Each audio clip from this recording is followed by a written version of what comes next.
Before we go over the course materials, I want you to think about why there is a need to study professional communication.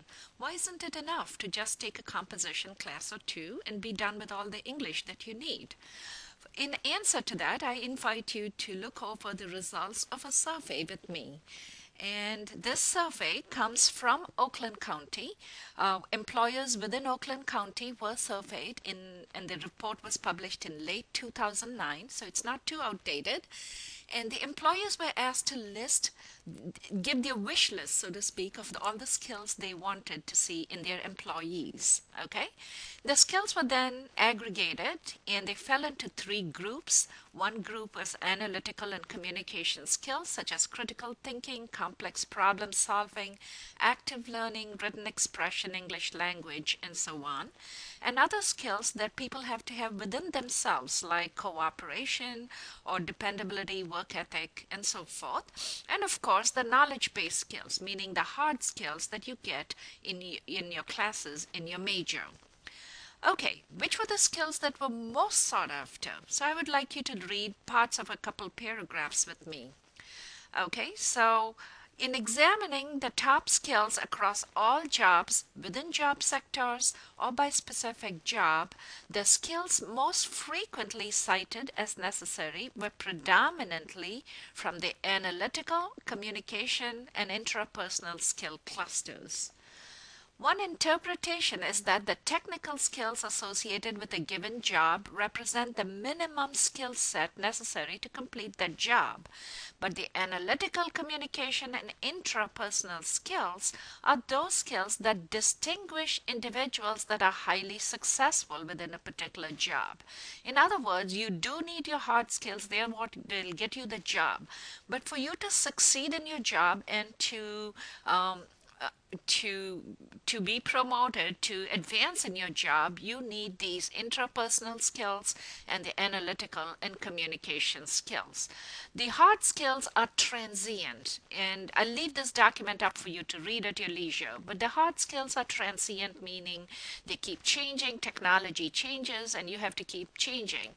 However, those soft skills, those analytical, communication, and intrapersonal skills, they remain within you, and they are the ones that effectively make an employee more adaptable to ever-changing task requirements and technology changes, and more likely to be successful across industry changes. Okay, then the second paragraph I would like you to read is this. Another comparable finding is the importance of both hard and soft skills.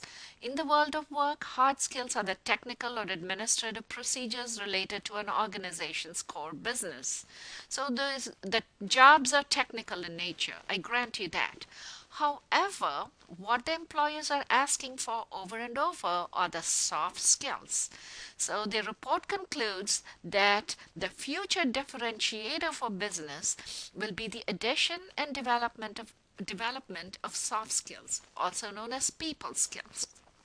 These are the non-technical, intangible, personality-specific skills that determine strengths of a leader, team member, listener, negotiator, conflict mediator that are necessary to function successfully in this intercultural global environment.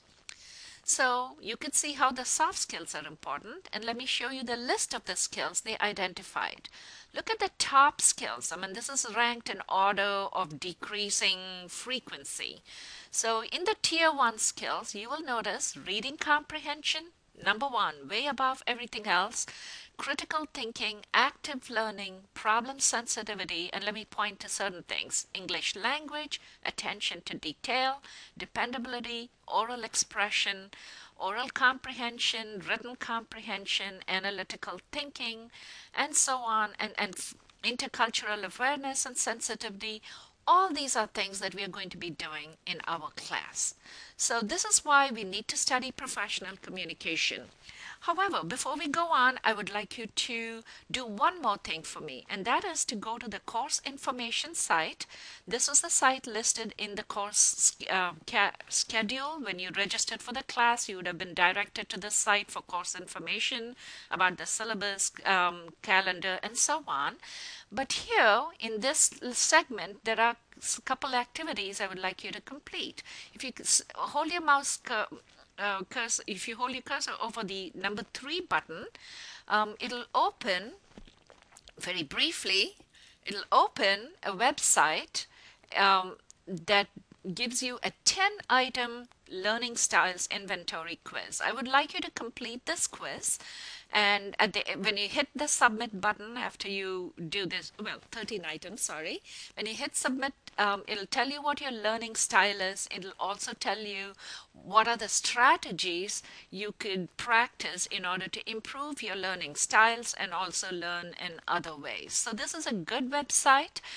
This comes from one of your accounting books, and I'll post the link separately for you and give you all this information.